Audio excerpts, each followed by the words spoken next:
friends! So have you ever had one of those moments where you just tempted fate, thinking, oh, this is gonna go smoothly, only for it to backfire spectacularly? Yeah, well, that's exactly what happened to me at Anthrocon, and let me tell you, it was one unforgettable roller coaster. Or in this case, an elevator ride from hell.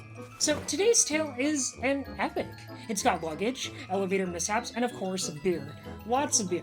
I know, sounds like a classic con story, right? Well, buckle up, folks, because this is one wild ride. Picture this. It's the last day of Anthrocon, and we're packing up to leave. Now, this isn't just your average packing job. Oh no, we had 4 fursuits with us. Yep, you heard me right, 4.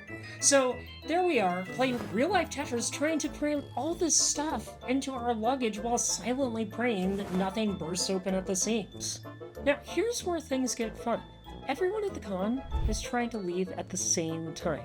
Most of the flights are around noon, and you've got that lovely hotel checkout deadline at 11 a.m. So imagine hundreds of furries with their fursuits, tails, and tote bags all trying to catch an elevator to the lobby at the same time. It's a recipe for chaos, right? You bet.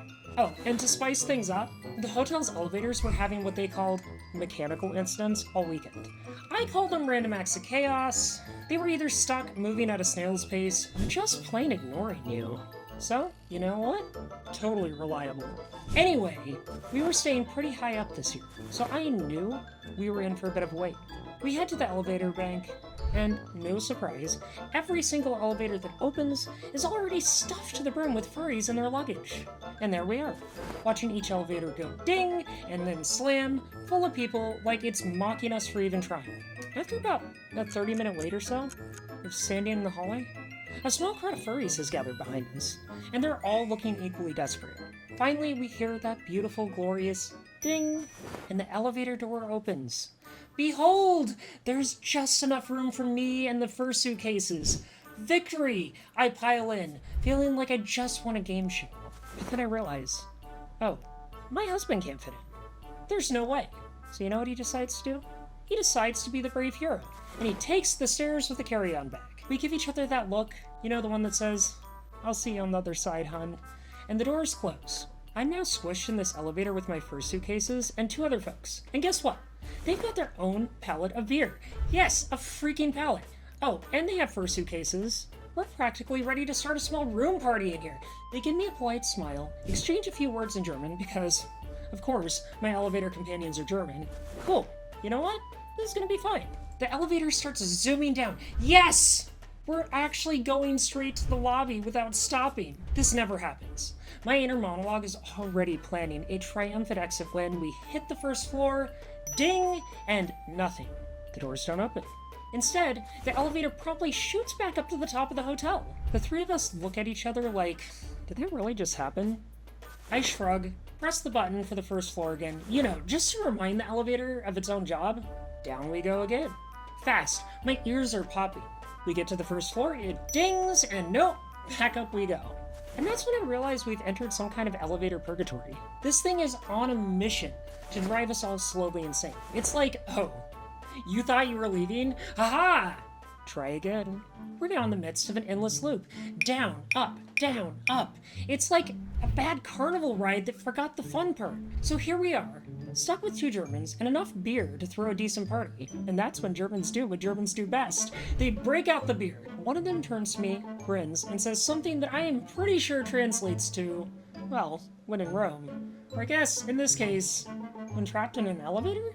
So, I do what any sensible coyote would do at that point. I accept the beer. I mean, what else are we gonna do? 1 beer turns into 2, 2 turns into 3. Meanwhile, the elevator is still on its up-down roller coaster routine. We've given up trying to push the buttons or make any sense of what's happening. You know what's funny? In situations like this, you really get to see a different side of people. I'm half expecting someone to start panicking or quoting scripture, but nope, we're furries. We just embrace the absurdity. We start chatting, laughing, and sharing elevator horror stories. It's like we formed a little support group right here in this tiny metal box.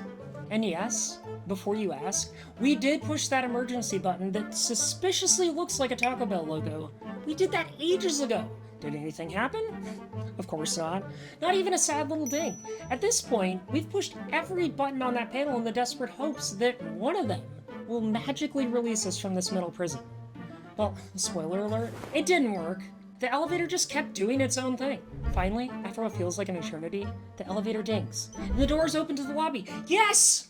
We spill out, fursuit cases and empty beer bottles in tow, looking like we've just survived some sort of epic quest. And of course, there's a crowd of impatient people waiting to go on. I try to warn them, hey, listen, this elevator is broken. But they push right past me, determined to tempt fate. At this point, I just shrug and walk away, leaving them to whatever twisted adventure awaits them. I head into the lobby, a little tipsy, and I find my husband standing there, with a worried look on his face. What happened, he says. And I give him the whole rundown of our beer-fueled elevator escapade. He just stares at me, equal parts amused and horrified. Now, here's the best part. I go to talk to the hotel maintenance guy about the possessed elevator. He's standing there by this control panel that shows the status of every single elevator in the building. And guess what? The elevator we just escaped from is still doing the same thing, but this time to its new victims. Up, down, up, down. The maintenance guy just shrugs and says, yeah, you know what? It's been doing that all day. I just stare at him and say, and you let people get in it?